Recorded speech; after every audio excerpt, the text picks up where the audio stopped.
down to Hawthorn. Can they come back? The next 28 to 9 minutes will tell us the story here at VFL Park in front of what I believe is a record crowd. The big fist from Worthington gets it out to Tony Shaw. His kick only travelled 5 metres though, and eventually it comes out towards Eade, who taps the ball wide. Kennedy is pushing the back. It's kicked off the ground for Collingwood, and Gruitt handballs across to Wiedemann over the head of Russo and Wearmouth, taken by Calvin Moore. The quick kick from Moore goes straight into the waiting arms of his teammate Chris Mew. Chris Mew from the half-back flank slipped slightly as he came in to have the kick down toward the wing position where Kennedy's taken a fine mark. Thought of a hand pass to DP Domenico, but now changes his mind. Placing the ball in toward the half-forward zone.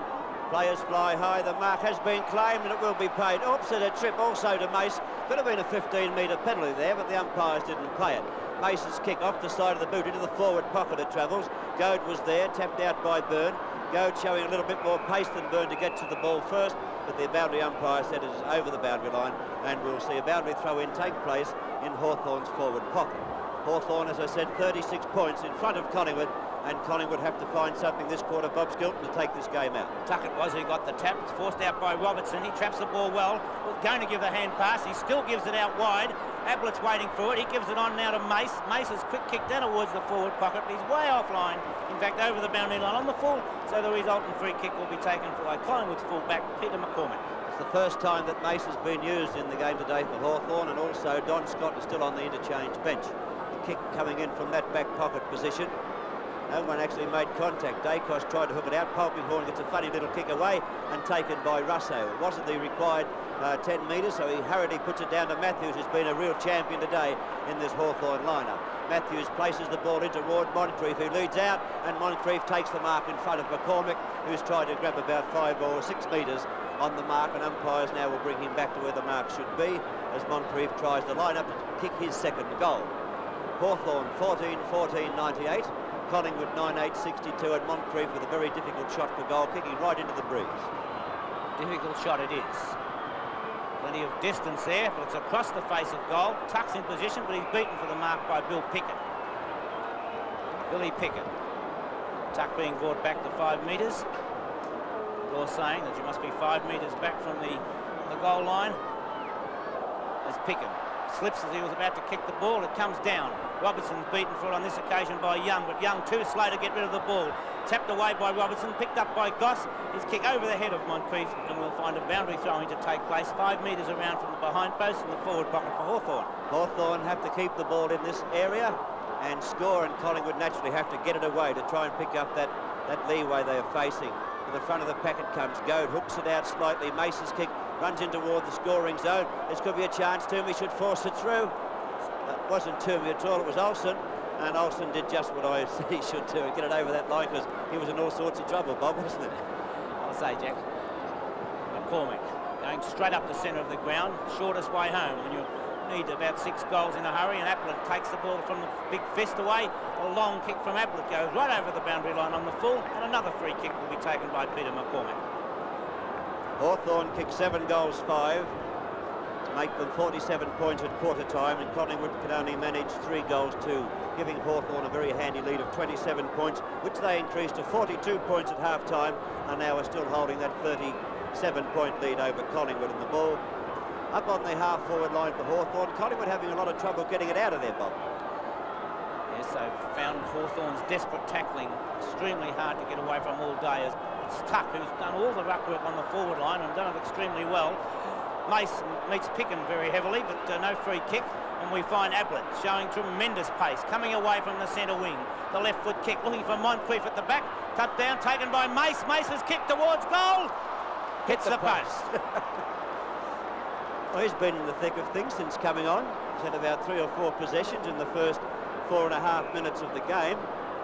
Or the quarter, I should have said. Had 4 possessions in 4 minutes, which isn't a bad effort.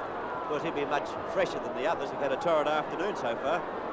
Punched away by Russo, tapped forward by Kennedy, picked up by Wearmouth, who threw the ball out. It was on the wrong side for Robertson. Tuck gets the ball wide to Eade, and Rodney Eade screws the ball back to put it to the centre of the corridor down the ground. It's punched down and picked up by Robertson after the handball came from Goad. The quick hand kick over the top only went 5 metres, and Picken comes away with the ball.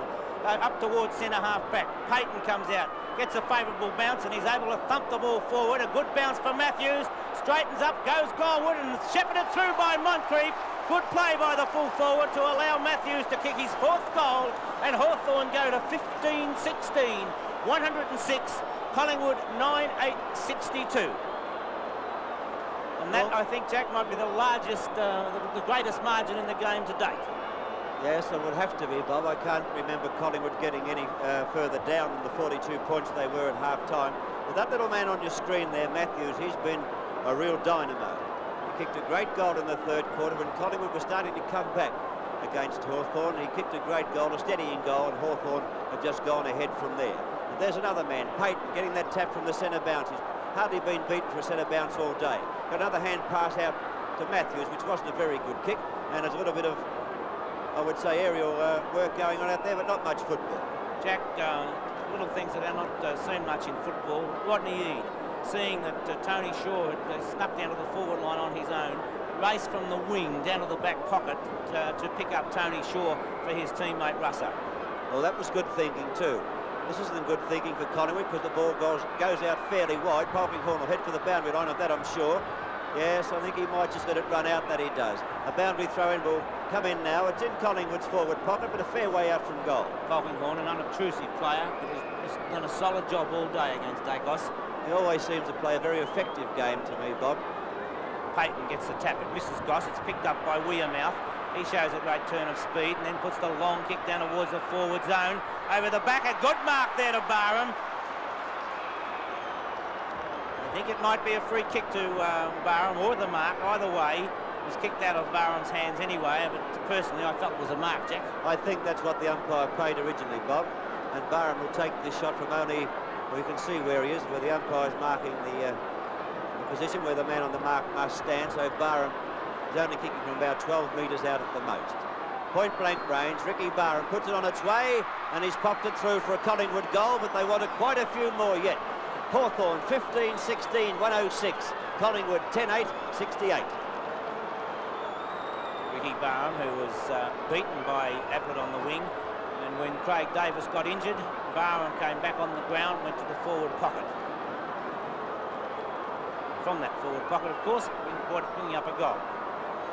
Hawthorn have had great service. I mentioned Payton before. They've had great service from DiPier, Domenico, Polkinghorn we spoke of, Wallace, Rodney Eade. Kennedy too has played a very serviceable game. Tuck and Picken have had a great duel, and I would think that honours would be just about even there, Bob. Yes, I would say so, Jack. Centre bounce. Worthington up high, gets a big punch. Worth a kick on that occasion. Eade comes across the front there of Brewer. Gets a hand pass back towards DiPier Domenico. Can't get the ball clear though, and it comes back with Brewer. Brewer gets tripped by DiPier Domenico, and so will take the free kick on the half-forward line. Well, he could make it. It's going to be a hard goal to get. He has kicked 3 goals out of Collingwood's total of 10. Off the side of the boot it wobbles. Ball will head for the boundary line. Tony Shaw tried to keep it in play. It's been tapped back out. In trouble down there was Taylor. Picked up here by Goss. Given over to Matthews. Given over